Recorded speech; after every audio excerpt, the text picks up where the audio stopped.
Dízimo. Não existe nenhum tema mais polêmico do que esse entre os cristãos e pode ter certeza, não tem nenhuma sacolinha que vai passar aí na sua casa não, fique em paz. Nesse vídeo eu reuni argumentos teológicos, respaldos bíblicos e visões diferentes de várias pessoas em relação a essa prática, se ela existe, se não existe, se você deve dar dízimo ainda ou não. Alguns acreditam que sim, outros acreditam que não. Então acompanhe comigo até o final, eu tenho certeza que vai ser um aulão poderoso que vai abençoar a sua vida, então vamos comigo. Antes de tudo eu gostaria de lembrar que o intuito de cada vídeo desse canal não é trazer nenhum tipo de polarização, briga ou contenda entre cristãos. Nosso intuito principal nos produtores desse canal é justamente o contrário, unir ideias, fortalecer o reino de Deus e trazer interpretações bíblicas a respeito de finanças, negócios e investimentos. Dito isso, eu peço para que você fique até o final desse vídeo, se inscreva no canal e curta para que a plataforma entregue esse conteúdo para mais gente e mais pessoas acabem sendo edificadas com esse material em nome de Jesus. Existe uma frase que eu acho extremamente importante para esse assunto que nós iremos falar aqui e ela diz o seguinte: nas coisas essenciais, unidade; nas não essenciais, liberdade; em todas as coisas, o amor. Essa é uma frase que foi popularizada por John Wesley, onde ela mesma é auto-interpretativa, onde você consegue entender que algumas coisas a gente precisa ter uma unidade como corpo de Cristo, outras coisas a gente não precisa ter uma unidade completa, mas acima de tudo o respeito, o amor e acima de tudo a unidade entre os irmãos é necessário. Então, o tema principal desse vídeo, ele é polêmico, mas ao mesmo tempo a gente precisa se amar e se respeitar, independente de qualquer coisa. Se houver qualquer divergência teológica entre mim e você, ou entre outros irmãos, a ideia é só a gente trazer uma elucidação para que Deus acabe nos guiando para o propósito dele e o reino dele seja edificado em nome de Jesus. O tema dízimo ele é muito complicado por causa dos maus exemplos. A igreja infelizmente falhou por diversas vezes por causa dos escândalos, das más administrações, das ostentações. Então, de certa forma, isso acaba trazendo uma má impressão, tanto para cristãos e pessoas que não partilham da mesma fé, acabam interpretando completamente errado tudo que é feito. Infelizmente, são práticas dignas de condenação mesmo. Uma vez eu ouvi uma frase de uma pessoa próxima que disse: se nada der certo na minha vida, eu abro uma igreja e vivo sustentado pelas pessoas que irão me seguir. Dentro disso também você percebe pessoas pedindo valores absurdos para irem ministrar em alguns lugares, pessoas realmente usando o reino de Deus como um negócio para benefício próprio, para ostentarem, para terem algum tipo de sucesso na vida e acumularem riquezas para si próprio. E isso é realmente muito condenável e não deve ser digno de aceitação entre nós. Esse mau exemplo ele gera desconfiança, as pessoas acabam não entregando as suas ofertas, os seus dízimos diante do altar e automaticamente trabalhos que são sérios acabam sendo prejudicados por não terem recurso muitas vezes para avançar. Existem cristãos tomados pela ganância e pela avareza que também entendem que não precisam dar para ninguém porque eles querem receber e manter esse recurso para si mesmo. Até agora a gente disse sobre problemas estruturais da igreja e que realmente precisam ser consertados. Mas eu queria entrar primeiramente no contexto de dízimo no Velho Testamento. Como que isso acontecia, quais eram as práticas, veio através da lei de Moisés, como que realmente aconteceu ao longo do tempo. Em Números 18, Deus ordena que os dízimos fossem dados à tribo de Levi. Isso veio de graça, do nada? Na verdade não, haviam alguns deveres e eu quero citá-los aqui para vocês. Primeiro, Arão e seus filhos, eles respondiam espiritualmente pelo povo e pela liderança. E eles tinham a obrigação de cuidarem do santuário de Deus. Então, eles tinham deveres. Como eles não faziam outras coisas, eles acabavam recebendo das pessoas e sustentado por esses dízimos para exercerem essas funções que eu citei aqui. A segunda coisa, eles comiam do que não fosse sacrificado a Deus. Então, o que era sacrificado para Deus era separado e depois eles comiam do que restava para poderem se sustentar e se alimentar. E o terceiro ponto é que do que eles recebiam das outras tribos de Israel, eles também devolviam para Deus o dízimo. Então, eles também davam o dízimo, eles não eram isentos dessa prática também. Eles deveriam devolver o dízimo que recebiam ao Senhor também, entregando a Arão.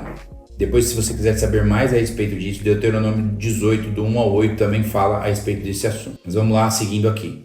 Então a tribo de Levi cuidava do santuário, das obrigações ali espirituais, e eles não tinham terra, eles não tinham herança, para que eles não se enriquecessem. Então basicamente o propósito deles era conectar o povo à presença de Deus e alimentarem o povo espiritualmente. E aí, dentro de tudo isso, existia os tipos e os propósitos do dízimo que eu quero compartilhar com vocês. O primeiro, o sustento dos levitas, que a gente viu aqui em Números 18, então eles serviam para eles se alimentarem e para respaldar o serviço dessa tribo no santuário. O segundo propósito do dízimo era a caridade, onde órfãos, viúvas e estrangeiros tinham o seu próprio sustento, que de 3 em 3 anos era compartilhado. E aí a referência disso é Deuteronômio 14, 28 e 29 e 26, do 12 ao 15, Deuteronômio também. Essa situação aqui era quando o povo passava não só a reter para si, mas também abençoavam outras nações, outras pessoas necessitadas, entre eles, que eram alcançadas por essa prática. E também existia um terceiro tipo de dízimo, que eram os dízimos para festas, que está em Deuteronômio 12, 5 e 6, 11 e 12, do 17 ao 19, tudo isso no capítulo 12 mesmo. Era uma grande festa financiada por cada tribo, onde eles festejavam diante de Deus e, na verdade, compartilhavam um tempo de comunhão com seus irmãos. O próximo ponto aqui é falar da seriedade do dízimo para Deus e utilizando Malaquias 3, do 6 ao 12, que é um texto amplamente utilizado nas igrejas. E eu queria dividi-lo em algumas partes, onde a gente consegue ali discernir o que Deus estava falando para eles. A primeira parte é que Deus denuncia o roubo do povo, então quando eles não devolviam esse dízimo, Deus os chama de ladrões. A segunda parte é que a consequência dessa não devolução, eles seriam amaldiçoados. A terceira parte é que Deus coloca uma ordem, um mandamento para que eles voltassem a trazer e inclusive ele coloca ele mesmo à prova, falando, se vocês trouxerem, vocês podem me colocar à prova porque eu vou abrir a janela do céu sobre vocês. E aí entra uma quarta posição, que é as bênçãos de Deus seriam liberadas após a entrega e a devolução do dízimo até Deus. E o quinto ponto, que é dividido aqui entre esses versículos, que eles seriam honrados diante da sociedade, diante das outras nações, que reconheceriam que Deus estava no meio deles, abençoando cada passo que eles estavam dando. O que a gente falou até aqui é o básico que Moisés estabeleceu no Velho Testamento para que fosse cumprido por essas tribos, sendo trazidos até Levi, e depois eu também expliquei a respeito da seriedade do dízimo para Deus. Só que eu queria te dizer que existem alguns capítulos antes, alguns livros antes, na verdade em Gênesis, que acontecem 2 vezes, onde o dízimo é citado e pessoas tomam um posicionamento em direção ao dízimo. E eu queria compartilhar com vocês. A situação 1 é quando Abraão dá o dízimo a Melquisedeque, e aí eu quero ler. Gênesis 14, do 18 ao 20 diz assim: E Melquisedeque, rei de Salém, trouxe pão e vinho, e era esse sacerdote do Deus Altíssimo, e abençoou e disse: Bendito seja Abraão, pelo Deus Altíssimo, o possuidor dos céus e da terra, e bendito seja o Deus Altíssimo, que entregou os teus inimigos nas tuas mãos. E Abraão deu-lhe o dízimo de tudo.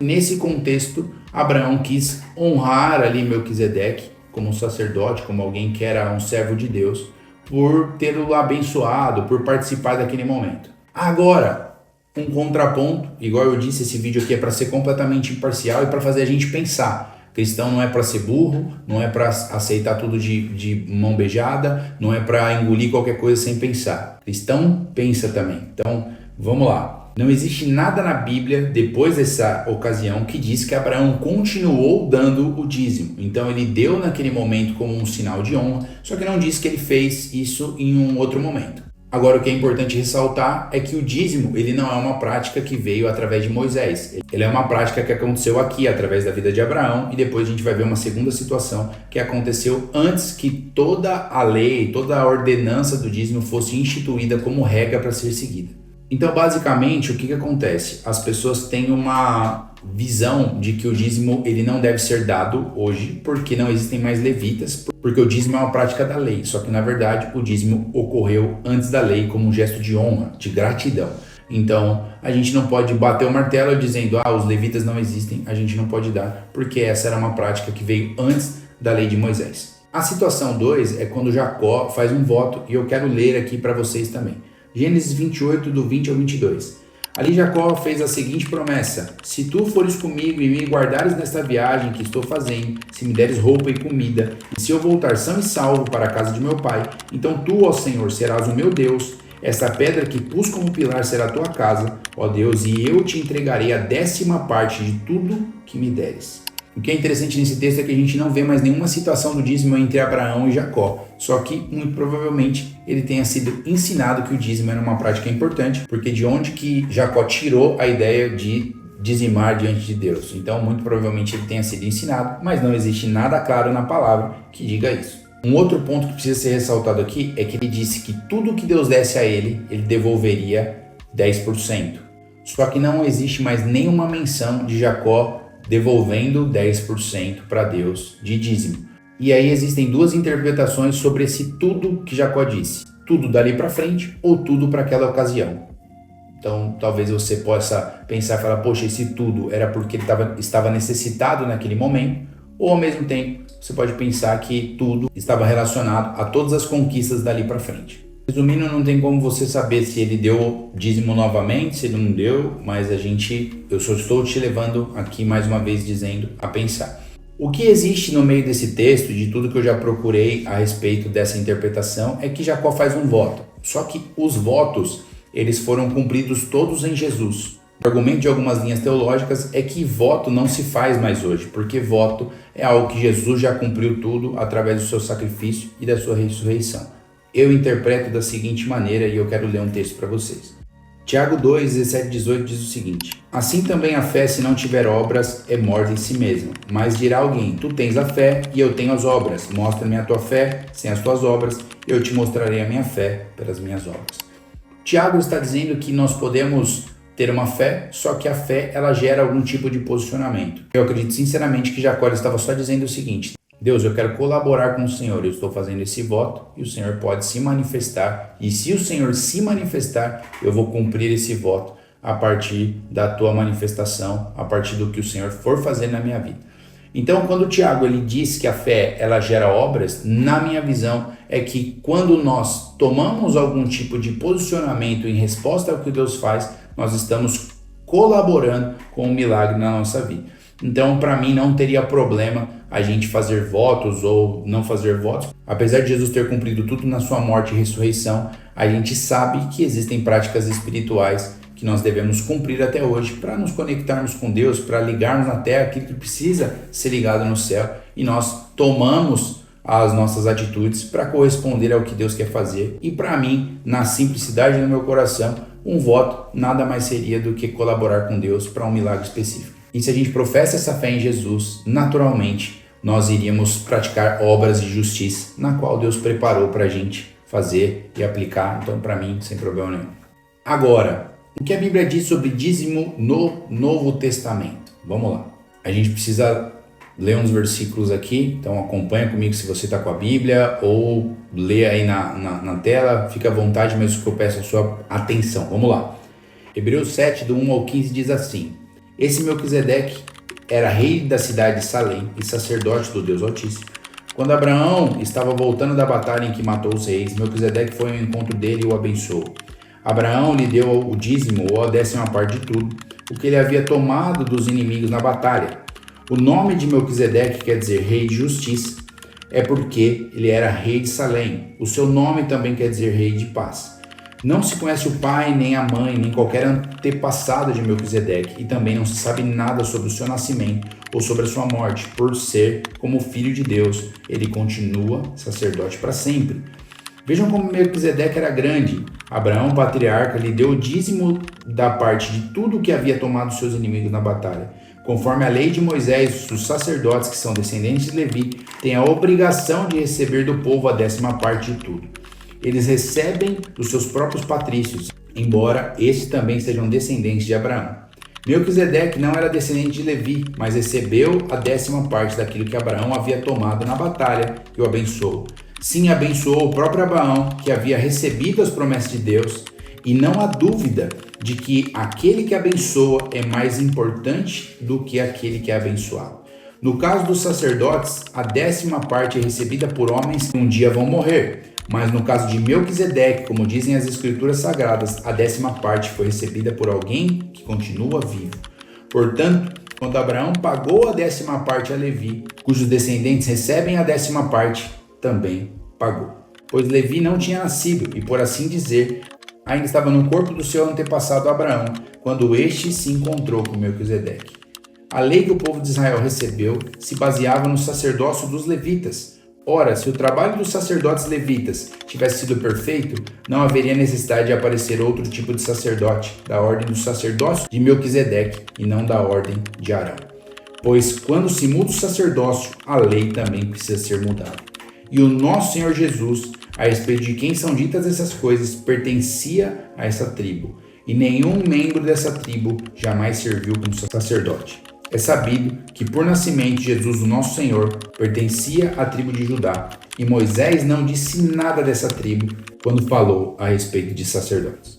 E como a gente fez no Antigo Testamento, falando ali a respeito das visões de que Abraão não tinha dizimado outra vez, que Jacó não tinha dizimado outra vez, que as coisas precisam de interpretações para que a gente chegue num consenso, eu quero fazer isso agora no Novo Testamento, já baseado nesse livro de Hebreus. E só para vocês entenderem, eu dividi esse vídeo em 3 opiniões aqui quando a gente for conflitar e falar a respeito delas. Das pessoas que não concordam com o dízimo hoje, das pessoas que concordam com o dízimo hoje, então eu pego pastores e liderança, igual eu disse, que interpretam de várias formas e eu vou expor aqui para vocês.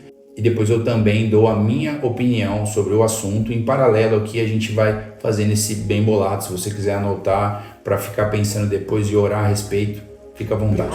Primeiramente, eu quero citar aqui a visão de quem não concorda de que o dízimo hoje possa ser dado. Eles dizem que os bens ofertados por Abraão para Melquisedeque não eram de Abraão, mas eram despojos da guerra de quem Abraão tinha vencido. Então não era algo que saía do bolso de Abraão, era algo que ele tinha conquistado e ele simplesmente resolveu entregar por gratidão e honra, mas de certa forma não era nem dele aqueles bens. Esse é um argumento de quem não concorda com a visão de dizimar hoje.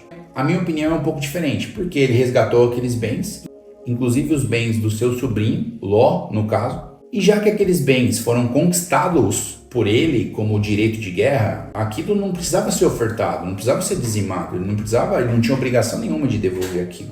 Então, ele deu por livre e espontânea vontade, sendo de outras pessoas ou não. A partir do momento que ele conquistou, é dele, ele devolveu porque quis.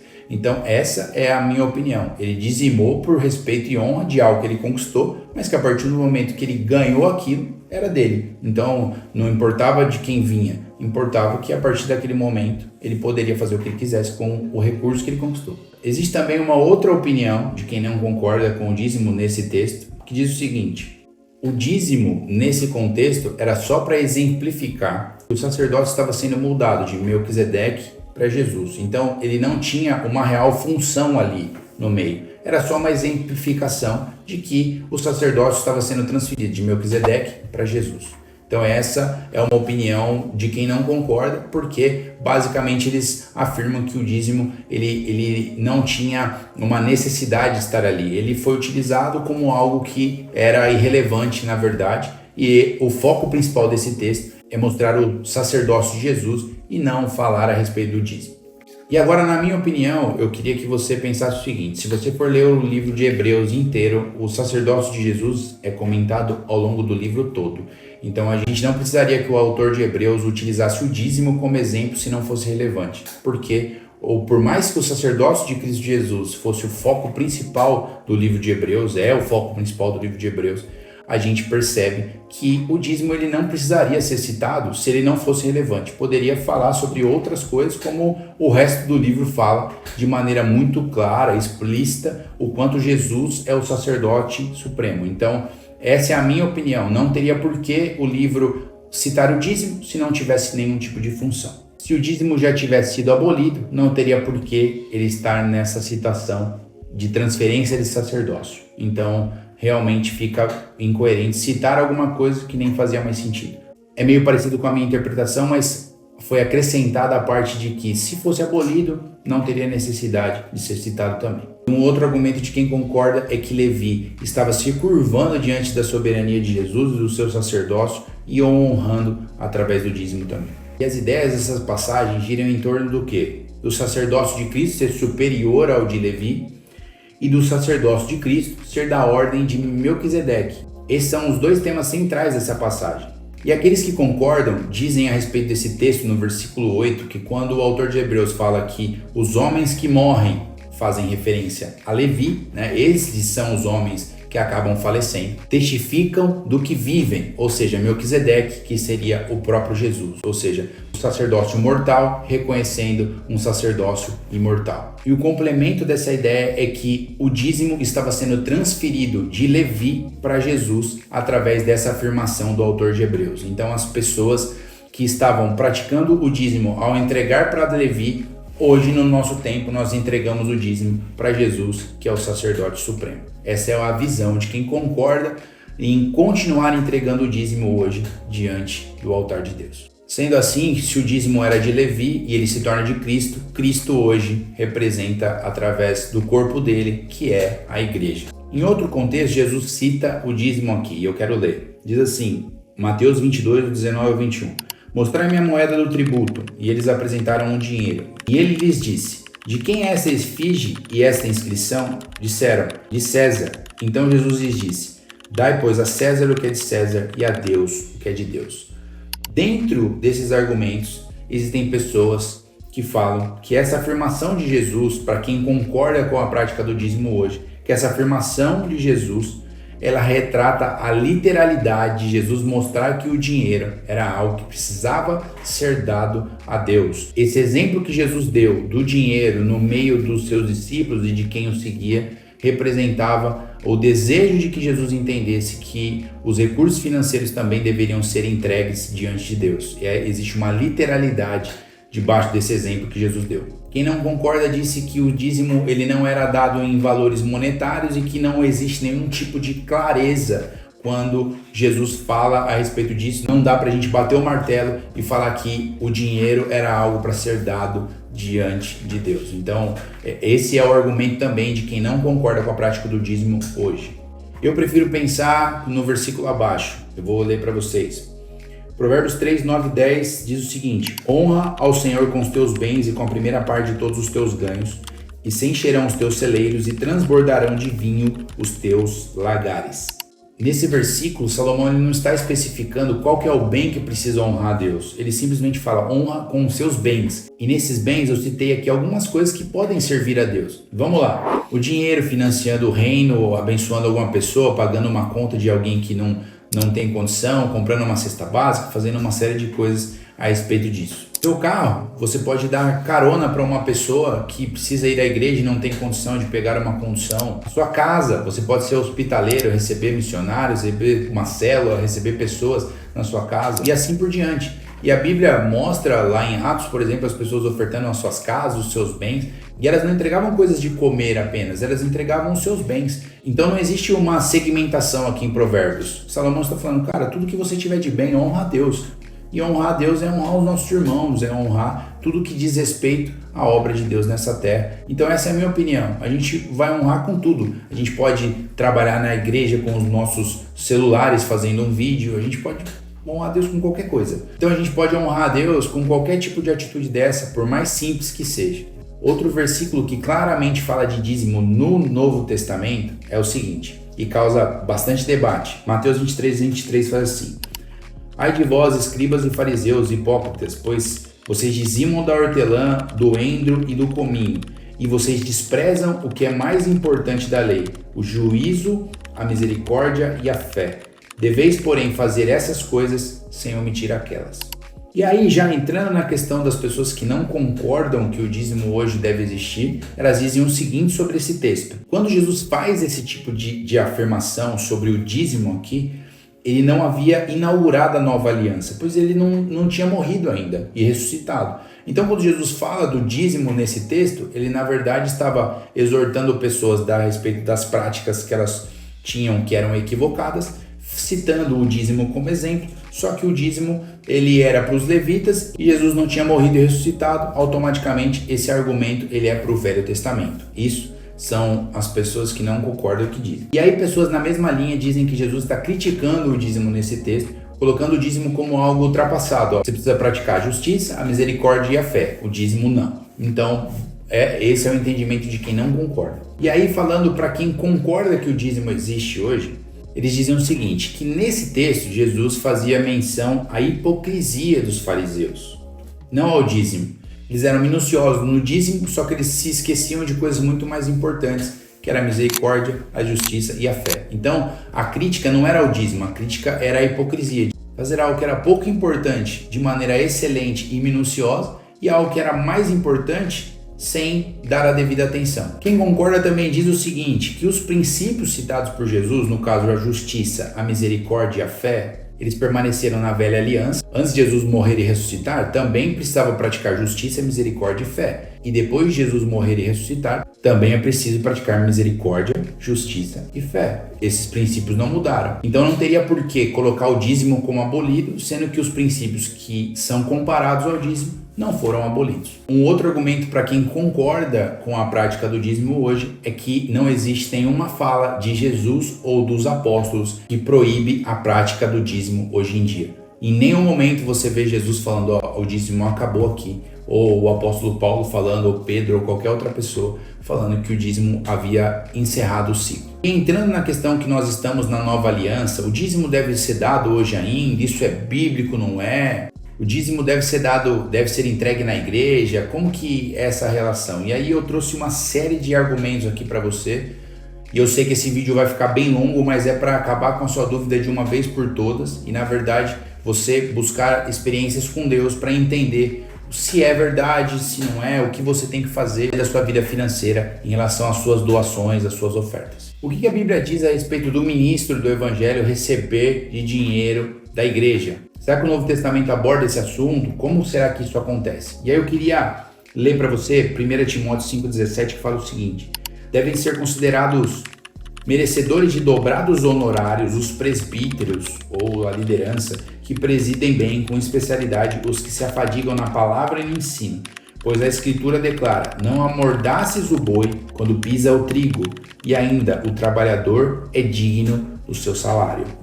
Então Paulo falando para Timóteo aqui, ele estava deixando muito claro que aqueles que se afadigavam, aqueles que desgastavam a sua vida, ensinando outras pessoas a palavra de Deus, eles deveriam receber um salário, um honorário dobrado, e isso tem a ver com recursos financeiros ou com recompensas financeiras. Quando Paulo cita esses dois versículos para Timóteo, na verdade ele estava querendo dizer para ele que quem se afadigava ao ensinar a palavra para as pessoas e tinha esse ministério através da sua liderança, ele deveria receber um salário dobrado, né? Ou seja, Paulo ele diz que eles deveriam receber esse valor desde que eles cumprissem com o seu papel e fossem fiéis às suas chamadas. E aí ele chega a citar Deuteronômio 25:4, que diz o seguinte: não atarás a boca do boi ao trilhar.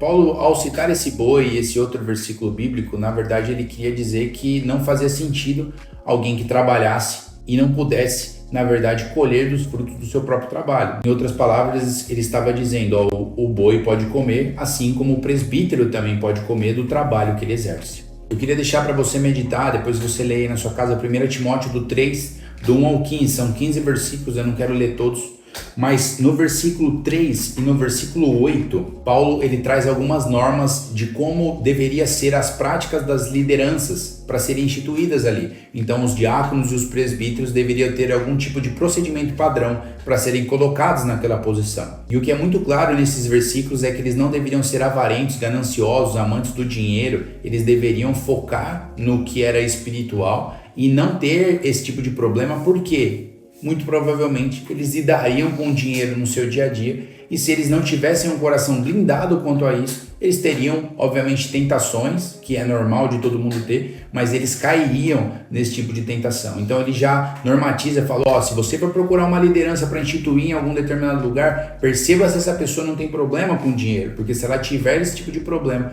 ela vai causar um problema. Ele coloca tudo isso dentro das mesmas regras para que as pessoas pudessem não ser colocadas no ministério e depois viessem a ser causa de escândalo. Depois de 2 Timóteo 2, do 1 ao 6, Paulo mostra mais uma vez que os homens que deveriam ser escolhidos para uma liderança, eles deveriam ser capazes. Isso é extremamente importante. E uma outra ressalva que ele faz é que eles não deveriam estar focados aqui na terra, mas eles deveriam fazer tudo de forma íntegra e honesta diante de Deus. Então, mais uma vez ele falando para Timóteo que as pessoas que precisavam ser instituídas, que as pessoas que deveriam ser escolhidas também deveriam passar por um filtro para não terem problema com dinheiro. Inclusive no versículo 6, olha que interessante, ele diz o seguinte: o lavrador que trabalha deve ser o primeiro a gozar dos frutos. Então, em outras palavras, ele está falando, se esses homens que são escolhidos, são capazes, estão sendo ordenados para esse ministério, eles têm que colher desses frutos, eles têm que poder desfrutar daquilo que eles têm plantado e semeado no reino de Deus através da liderança que eles exercem. O próximo texto, em 2 Coríntios 11, do 8 e 9, diz o seguinte: outras igrejas despojei eu para vos servir, recebendo dela salário. E quando estava presente convosco e tinha necessidade, a ninguém fui pesado, porque os irmãos que vieram da Macedônia supriram a minha necessidade, e em tudo me guardei de vos ser pesado, e ainda me guardarei. Então Paulo, ele coloca aqui, ele tem um equilíbrio muito grande, falando, eu tenho me guardado para não ser pesado para vocês, para não ser escândalo para vocês, mas eu preciso que vocês entendam que eu recebia salário. Então ele deixa claro que ele recebia algum valor monetário diante da função que ele exercia. Outro texto que eu acho muito interessante a gente abordar é 1 Coríntios 9, do 1 ao 15. E a gente vai ler aqui alguns versículos para justamente respaldar, versículo após versículo, o quanto essa prática foi importante para o apóstolo Paulo e o quanto ele ensinou a respeito disso. Abra sua Bíblia em 1 Coríntios 9, do 1 ao 15, que faz o seguinte, abre, enquanto eu estiver explicando, vai ler o versículo que eu estou falando. No versículo 4, por exemplo, ele fala o seguinte, se ele não tem direito de comer e beber, se o apóstolo não tem direito de comer e beber. Então essa é a aplicação. Olha que forte. Poxa, eu não tenho direito de comer e beber? Depois no versículo 5, ele pergunta se está errado ele ser acompanhado por uma mulher, porque outros apóstolos que eram casados viajavam com as suas esposas e ele não era casado. E aí, por um acaso, ele não poderia receber algum tipo de respaldo para poder viajar? Então ele cita outros apóstolos de outras condições, falando, poxa, eu poderia ser respaldado, e já que eu não tenho esposa, isso aumenta ainda porque o custo seria menor. No versículo 6 ele fala assim, será que eu não poderia parar de trabalhar para ser sustentado apenas pela igreja? Ele cita isso. Só que em 1 Tessalonicenses 2, versículo 9, ele toma uma decisão própria dele, falando que ele não quis ser pesado para a igreja e ele mesmo tomou a decisão de trabalhar para não ser pesado para a igreja. Mas era uma decisão dele. Ele estava dizendo que era um direito dele poder parar de trabalhar para poder viver só da igreja. Só que ele abriu mão de receber isso para poder cumprir a sua chamada e se sacrificar mais pela obra. Mas Paulo, ele não era casado, ele não tinha uma obrigação familiar. Pensando nessa realidade, ele poderia se desgastar porque ele mesmo disse que os solteiros cuidam das coisas do Senhor. Então ele era solteiro. Então, de certa forma, ele deveria se desgastar por isso. Mas imagina um pastor, um líder, um apóstolo que tenha uma família para sustentar. Como é que ele trabalha, sustenta a família, lidera uma igreja? Então aqui Paulo está falando, cara, eu abri mão disso, mas ao mesmo tempo é meu direito. Depois no versículo 7, ele dá exemplo de soldados, de agricultores e de pastores que deveriam receber do seu próprio serviço e no caso do soldado, ser respaldado por quem enviou. Então ele falou, imagina uma nação envia um soldado, só que ele não envia suprimentos para ele batalhar aquela guerra. Então o Brasil envia um soldado para algum determinado lugar para guerrear pela nossa nação, só que o Brasil não respalda. Então fica esquisito. Então Paulo, ele dá esse exemplo. No versículo 9, ele cita mais uma vez Deuteronômio 25:4, falando que não deve ser amordaçado a boca do boi quando trilha. Ele inclusive é mais incisivo, falando assim, será que é com bois que Deus vai se preocupar? Se Deus se preocupa até com o boi, que falou que não é para amordaçar a boca, ainda mais a gente que somos seres humanos, estamos aqui desgastando a nossa vida pelo evangelho. Então ele chega a dizer isso. No versículo 10 ele diz que quem lavra deve receber parte daquilo que trabalhou. Então é algo normal. Para ele, se você trabalhou, você tem direito a receber. No versículo 11, olha o que ele questiona. Se por ele como apóstolo entregar o que era espiritual para a igreja, ou seja, algo muito mais importante, acaso ele não poderia receber da própria igreja bens materiais? Então ele está falando, eu estou entregando alimentos que vêm do céu para vocês, coisas que são espirituais. Será que eu não posso receber algum tipo de bem material? Essa é a pergunta de Paulo.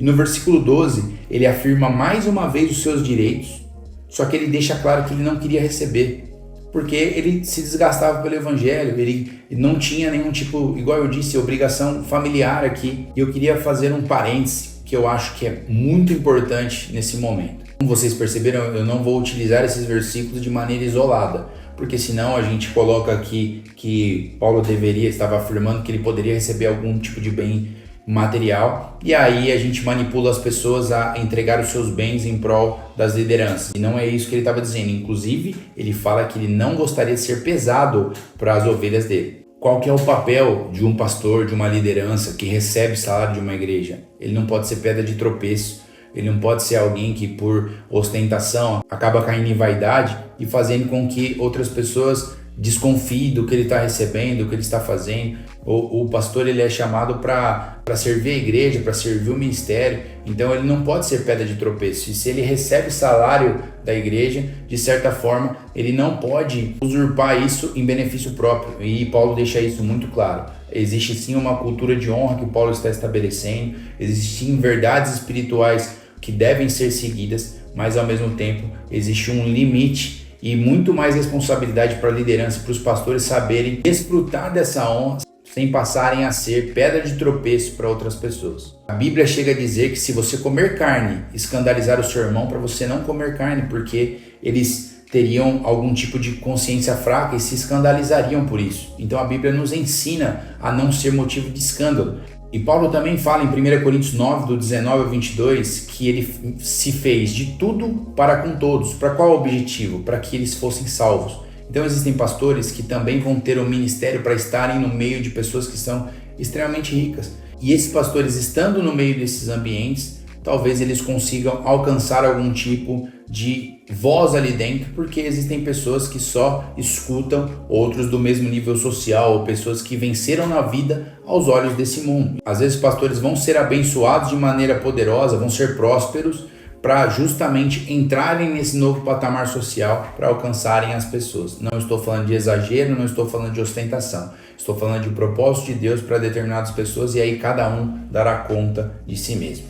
No versículo 13, aí voltando para o texto, fala que aqueles que prestam serviços sagrados se alimentam do templo e do próprio altar. Então, ou seja, ele faz uma menção aos levitas, a pessoas que a gente leu aqui, que são pessoas que se alimentavam do próprio altar para poder se sustentar, porque eles cuidavam do santuário e tinham ali as suas obrigações espirituais. No versículo 14 ele diz o seguinte: os que pregam do evangelho vivam também do evangelho. Já falando de uma nova aliança, porque evangelho significa boas novas. Esses versículos dizem claramente que o ministro pode viver sim do evangelho, ou seja, pode ser sustentado pela igreja, sustentado através de recursos financeiros, mas em nenhum momento Paulo cita dízimo aqui, ou seja, 10% sendo devolvido para a casa do Senhor. Nada disso. Ele diz que é necessária a contribuição para que haja o sustento desses ministros. Esse tabu eu queria quebrar aqui, porque existem pessoas que estão falando aos quatro ventos que não existe necessidade de entregar nenhum tipo de oferta financeira para a igreja ou para líderes espirituais, porque isso não está na Bíblia. E aqui a Bíblia deixa bem claro que os ministros deveriam viver do evangelho no qual eles mesmos pregavam. Entrando na parte de ofertas, Paulo, em 2 Coríntios 9, ele fala para a igreja de Corinto o seguinte, que eles já tinham fama de serem generosos e eles não deveriam falhar nessa missão. Então ele coloca uma responsabilidade sobre essa igreja para que eles exercessem o seu chamado e o seu ministério através da contribuição e das ofertas que seriam ali recebidas e dadas, na verdade, por eles. Ele não só ensina a parte de semeadura e colheita, mas ele mostra também que essas ofertas subiriam a Deus como adoração. E aí você pode ler esse texto no 2 Coríntios 9, do 1 ao 13, ele falando a respeito desse assunto. 1 Coríntios 16, do 1 e 2 diz o seguinte: agora eu vou tratar do dinheiro para ajudar o povo de Deus da Judéia. Façam o que eu disse às igrejas da província da Galácia. Todos os domingos, cada um de vocês separem e guardem algum dinheiro de acordo com o que cada um ganhou. Assim não haverá necessidade de recolher ofertas quando eu chegar. Então Paulo ele traz algum tipo de normatização da forma que seria a contribuição para os irmãos da Judéia. Então isso é extremamente importante a gente citar, porque é mais uma forma onde a gente vê a contribuição financeira sendo feita por uma igreja para outro determinado lugar. Filipenses 4, do 15 ao 19 diz assim: e sabeis também vós, ó Filipenses, que no início do evangelho, quando parti da Macedônia, nenhuma igreja se associou comigo no tocante a dar e receber, senão unicamente vocês. porque até para Tessalônica mandastes não somente uma vez, mas duas, o bastante para as minhas necessidades. Não que eu procure o donativo, mas o que realmente me interessa é o fruto que aumente o vosso crédito. Recebi tudo e tenho abundância. Estou suprido, desde que Epafrodito me passou as mãos, o que me veio da vossa parte como aroma suave, como sacrifício aceitável e aprazível a Deus. E o meu Deus, segundo a sua riqueza em glória, há de suprir em Cristo Jesus cada uma das vossas necessidades. Então Paulo está dizendo, aquilo que vocês estão fazendo vai suprir a necessidade de vocês de volta. E ao mesmo tempo, muito obrigado pela proatividade, porque nenhuma igreja tinha tratado a respeito disso. Então ele cita essa proatividade deles e o quanto isso fez com que ele se tornasse feliz com a igreja e ao mesmo tempo estivesse suprido. E dentro do tema oferta eu queria falar a respeito de doação. A Bíblia diz em Salmo 50, do 8 ao 15, depois você anota e lê, mas eu quero ler só um versículo aqui que diz o seguinte: se eu tivesse fome, eu não te daria, pois meu é o mundo e a sua plenitude. Comerei eu carne de touros, ou beberei sangue de bodes? Oferece a Deus sacrifício de louvor e paga ao Altíssimo os teus votos. O que Deus estava dizendo através desse salmo é que não era os touros ou o sacrifício que importava. Ele não se alimenta desse tipo de sacrifício, mas o que ele se preocupava com a honra, com o respeito, com a adoração, com o quanto aquele sacrifício na verdade era um reflexo, um espelho do que estava dentro do coração daquele povo para oferecer ao próprio Deus. Em Malaquias capítulo 1, versículo 6, diz o seguinte, vou ler só alguns versículos. O Senhor Todo-Poderoso diz aos sacerdotes, o filho respeita o pai e o escravo respeita o Senhor. Se eu sou o pai de vocês, por que é que vocês não me respeitam? Se eu sou o Senhor, por que vocês não me temem? Vocês me desprezam, mas mesmo assim vocês se perguntam, como foi que te desprezamos? Foi com alimento impuro que vocês me ofereceram no altar.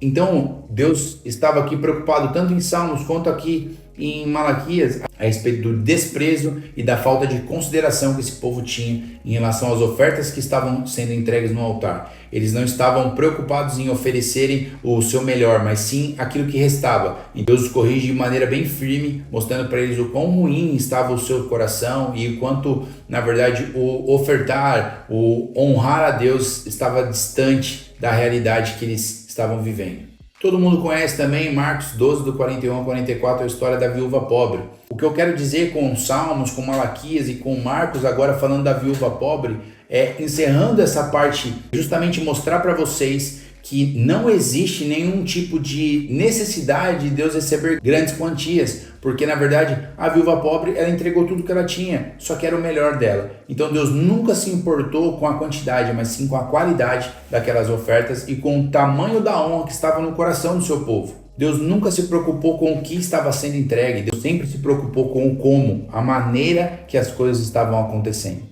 E esses dias eu ouvi uma frase que diz o seguinte: entregar sem amor se torna religiosidade. Sendo assim, o que eu quero dizer? Se você entrega sem amor, isso se torna religiosidade. Isso é só uma obrigação que você está cumprindo. Eu vou ajudar, né? Fazer o quê? Eu vou abençoar, né? Eu estou entregando meu dízimo, estou entregando minha oferta, estou abençoando essa pessoa. Não sai dessa condição. Você está entregando simplesmente porque é uma obrigação. Se tornou religioso. E na verdade, é importante nós olharmos para nós mesmos, para o nosso coração, o quanto de honra nós carregamos no doar, no ofertar diante de Deus. Existe uma frase que eu ouvi esses dias que diz o seguinte: o dízimo e a oferta não é uma briga com a calculadora, mas com o coração. Então, nós temos uma grande dificuldade, e o povo de Israel tinha uma dificuldade de entregar o que era melhor. Acabava se tornando religioso, aí eles entregavam os animais que eram os mais feios, os defeituosos, aqueles que não subiriam a Deus como uma real adoração. A gente precisa analisar o nosso coração para que a gente não faça por obrigação. Provérbios 11, 24 e 25 diz o seguinte: ao que distribui, mais se lhe acrescenta, e ao que retém mais do que é justo, é para a sua perda. A alma generosa prosperará, e aquele que atende também será atendido. Então, eu entendo que aquilo que é generoso no nosso coração, aquilo que é de verdade, aquilo que é honra, Deus recebe, as pessoas recebem, e isso sobe diante das pessoas e de Deus como algo que realmente faz sentido, que é agradável. Lembra do versículo de Provérbios que diz: honra ao Senhor com os teus bens? Então, é exatamente essa palavra, a honra, a valorização daquilo que a gente está fazendo diante de Deus. E aí talvez você se pergunte: Mateus, qual que é a sua opinião a respeito disso? Você dá o dízimo, você não dá? O que você tem para me dizer em relação a tudo isso? Primeiramente, eu queria dizer que o intuito aqui não é te convencer de nada. O intuito é justamente trazer os dois lados e fazer você pensar, pedir discernimento para Deus e quebrar qualquer tipo de influência de mamon e das trevas a ponto de você ser ganancioso, avarento e egoísta muitas vezes. Antes de tudo, eu queria explicar o que é conflito de interesses. Conflito de interesses é quando você dá uma opinião para, na verdade, receber algo em troca. Então, eu como assessor de investimentos, o que na minha condição e na condição de assessor você sempre é tentado quando você vai oferecer algum tipo de produto para cliente? É oferecer o produto que faz mais sentido para você como comissionado do que para o cliente como investidor. Então, a gente tem esse conflito de interesses. Eu vou colocar nesse produto não porque é bom para o cliente, mas é porque me paga melhor. Então, a gente tem isso, obviamente tem algumas soluções, comissionamentos fixos que a gente consegue aderir para não ter esse conflito, mas a grande maioria hoje do mercado brasileiro de assessoria tem esse conflito de interesse. E eu queria dizer para você que eu não tenho esse conflito em relação ao tema que eu estou trazendo para vocês. Por quê? Eu não recebo dízimo de ninguém. Ninguém me paga, ninguém me pediu para fazer esse vídeo. Por mais que eu seja liderança da igreja que eu congrego hoje, eu não sou remunerado por nenhuma prática, tanto de oferta quanto de dízimo. Então isso eu queria deixar muito bem claro para vocês, para que não haja falar, o Matheus está fazendo esse vídeo porque no final de tudo ele quer receber o dízimo das pessoas, ou as ofertas, ou as honras, e na verdade não tem nada a ver porque eu não recebo de ninguém. Então esse é o primeiro ponto que eu queria deixar muito bem claro para que não houvesse nenhum tipo de má interpretação. A Bíblia diz o seguinte em 2 Coríntios 3, versículo 6, o qual nos habilitou para sermos ministros de uma nova aliança, não da letra, mas do Espírito, porque a letra mata, mas o Espírito vivifica. Então, pensando no que nós estamos falando aqui, eu tentei mostrar os dois lados da moeda, as opiniões de algumas pessoas, mas eu quero não te fazer convencido por mim. Eu não quero que você busque as minhas informações, o que o Matheus falou faz sentido, Abraão realmente deu dízimo antes da lei, mas os levitas já não existem mais, o sacerdócio não foi transferido para Jesus, isso aí para mim pouco importa. Não é esse o intuito desse vídeo. O que mais me importa é que o Espírito Santo de Deus possa vivificar esse entendimento. Tudo que nós temos de conhecimento bíblico falando a respeito de algum determinado tema, na verdade não diz respeito a nada. Na verdade, todo o conhecimento bíblico, se não bem vivificado pelo Espírito Santo, se torna só uma letra que nos mata, nos torna rígidos muitas vezes e nos permite que a gente morra espiritualmente, não tem as reais interpretações do que o Espírito Santo quer fazer na nossa vida. Então eu preciso que você se abra para aquilo que o Espírito Santo de Deus quer fazer na sua história. Não o que eu quis convencer, não a opinião de X, Y ou Z. O que o Espírito Santo quer vivificar dentro de mim é o dízimo, é a oferta, são 10%, são 20%, 30%, 90%, não sei. É o que o Espírito Santo vai vivificar dentro de você e esse é o convite desse vídeo.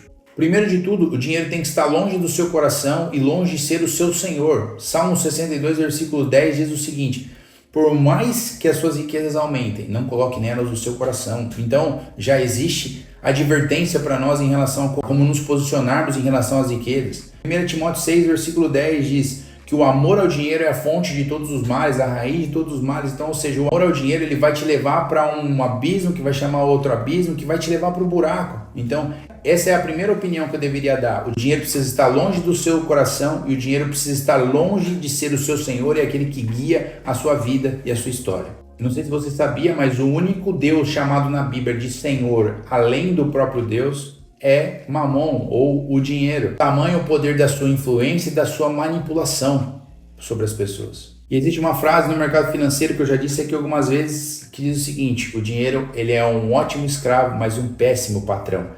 Então, se você se coloca debaixo desse jugo, você acaba ficando extremamente escravizado, um servo cego, muitas vezes, pensando só em produzir dinheiro e às vezes não aproveita da vida, não tem uma boa qualidade de sono, não tem uma família saudável, tudo porque o dinheiro tem te escravizado. Um entendimento muito revelador para mim é que as ruas do céu vão ser de ouro, ou seja, elas serão pisadas. Então o ouro que nós tanto corremos atrás hoje, ele estará debaixo dos nossos pés, será o mínimo que a gente pode ter. Então não deve ser o foco das nossas vidas. Se você pega em Atos, naquele mover da igreja primitiva, as pessoas traziam as suas ofertas aos pés dos apóstolos. Ou seja, o dinheiro não domina sobre nós, ele não tem nenhum tipo de governo, vai ser colocado nos nossos pés. E os pés significam uma posição de humilhação, uma posição de se dobrar, de se curvar. Então o dinheiro não tinha domínio sobre aquela igreja. Então, em outras palavras, o que acontece com alguém que tem o dinheiro debaixo do seu pé? O lucro não faz com que você corrompa os seus princípios.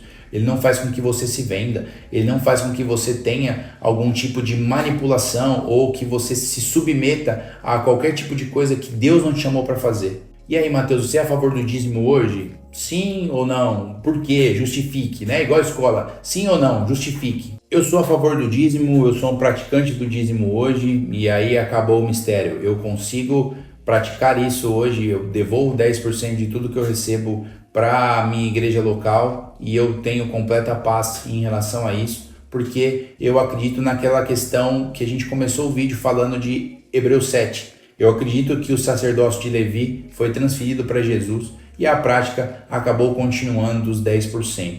É só isso que eu dou para Deus? Não, eu também costumo ofertar, eu também costumo ter outras práticas que glorificam a Deus através das minhas finanças. E esse é um posicionamento mínimo que eu quero ter. Eu não quero dar só 10%, quero dar mais. 10% para mim é muito pouco, inclusive. Então, na minha opinião, eu sou a favor do dízimo, principalmente por causa da questão de Hebreus 7, onde diz que o sacerdócio foi transferido de Levi para Jesus. E isso, para mim, não tinha por que eles colocarem o dízimo ali entre os argumentos, não era relevante em nenhum momento. E a Bíblia para mim não é. Então por que citou o dízimo se não fazia sentido nenhum colocar o foco não era o dízimo, mas por que estava o dízimo ali? Para mim não faz sentido. Então o dízimo para mim realmente era algo intencional do autor de Hebreus ao colocar ali para ser realmente transferido para Jesus.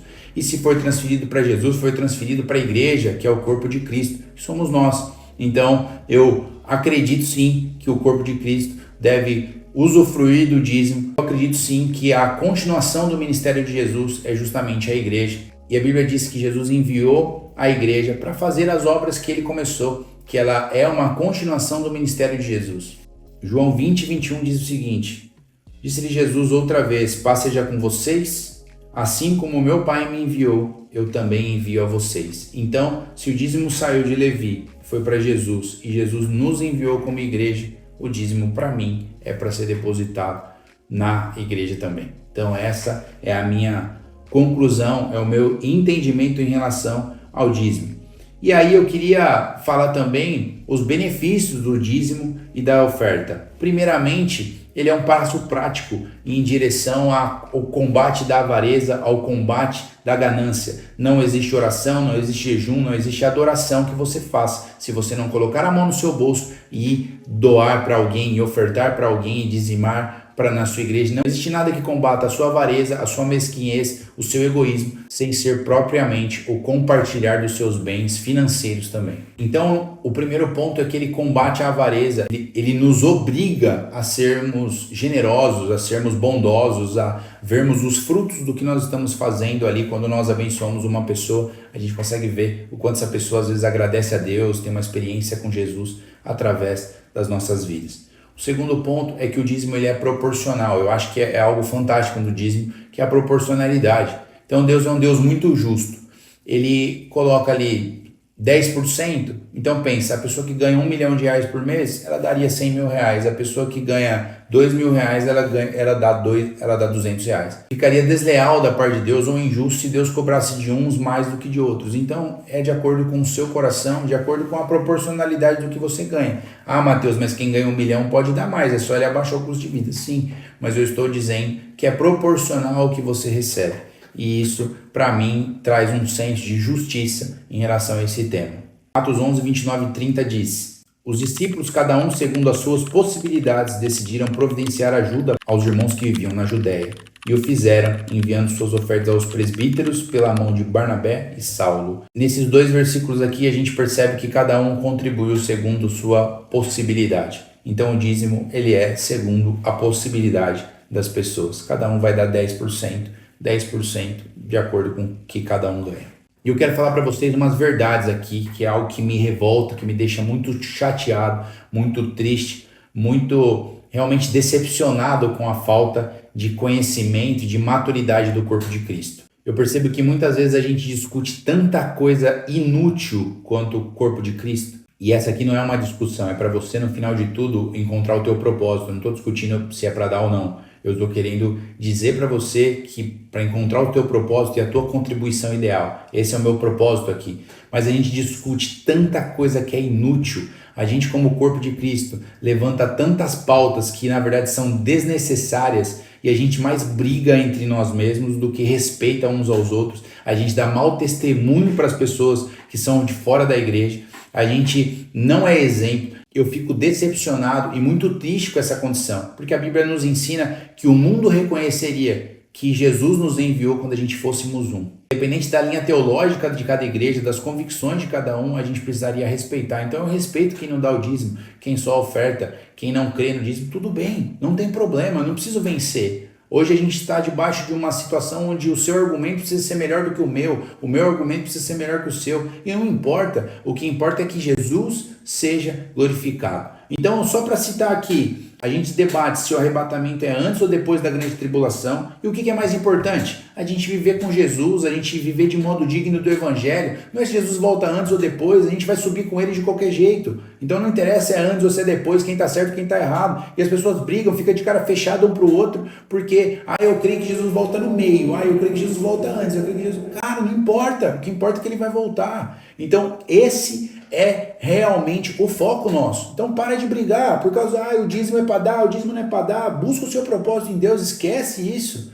Entendeu? Esquece esses argumentos. É muito bom estudar, é muito bom saber os dois lados. Eu sou um praticante dessa cultura de conhecer os dois lados, de conhecer qual é a necessidade do evangelho para a gente ter argumento, para a gente saber como se posicionar numa roda, mas ao mesmo tempo a gente, quando passa dos limites, a gente não briga mais, a gente se respeita e está tudo bem. Outra coisa, a gente briga, eu posso beber bebida alcoólica ou não posso beber bebida alcoólica? Eu posso ouvir música secular? Posso ouvir ou não posso ouvir música secular? Cara, o que é mais importante é você pegar e falar, Espírito Santo de Deus, eu não quero ouvir de uma referência, eu não quero ouvir de uma liderança, eu quero ouvir do Senhor. Tua palavra não diz claramente em relação a essas coisas, mas eu quero ouvir do Senhor. É para eu ouvir música secular ou não é? É para eu beber, eu posso beber pelo menos um pouquinho ou não é? Essa é a questão. O foco aqui não é se é ou não é, se alguém fala ou se alguém não fala. O foco é o que o Espírito Santo de Deus está fazendo dentro da minha vida e da sua. Uma vez uma determinada pessoa falou assim para mim, Mateus, mas o que contamina o homem é o que sai da boca, não é o que entra. Então eu posso beber. Falei para ele, cara, eu não tenho que argumentar, eu não bebo. Se você quer beber, tudo bem. Agora, se o Espírito Santo de Deus que habita dentro de você está te apoiando ou não, você sabe, eu não sei. E ele na hora ficou louco, ficou bravo, saiu com o carro cantando pneu, louco da vida comigo. E o que eu posso fazer? Se ele está em conflito com isso, não é por causa de mim, é porque o Espírito Santo já está mostrando para ele, cara, não é para você fazer, ou é para você fazer, eu não sei, e não é meu papel saber. Então, nós precisamos, o corpo de Cristo precisa parar de brigar, parar de entrar em discussão tonta, ficar com coisa que não frutifica em nada. A própria Bíblia nos ensina isso, para a gente não ficar entrando em discussão que não acrescenta em nada. Então, pelo amor de Deus, gente, não é o intuito aqui, o que eu orei já em relação a esse vídeo, o que eu já pedi para Deus em relação a esse vídeo, não era, meu Deus do céu, faz com que a pessoa se converta e queira dar o dízimo, queira fazer tal coisa. E eu não gastei tempo com isso. O que eu gastei tempo e conteúdo e pesquisa foi para tentar trazer os dois lados para você chegar numa convicção onde o Espírito Santo fale com você. Apesar de eu não colocar aqui uma porcentagem, eu falei, cara, existe oferta, vai doar, vai contribuir, vai fazer o reino de Deus se expandir através das suas finanças, honra a Deus, esse é o meu intuito. Então vamos parar de brigar, vamos parar de desrespeitar uns aos outros e honrar aquilo que Deus quer fazer através da minha vida e da sua, em nome de Jesus.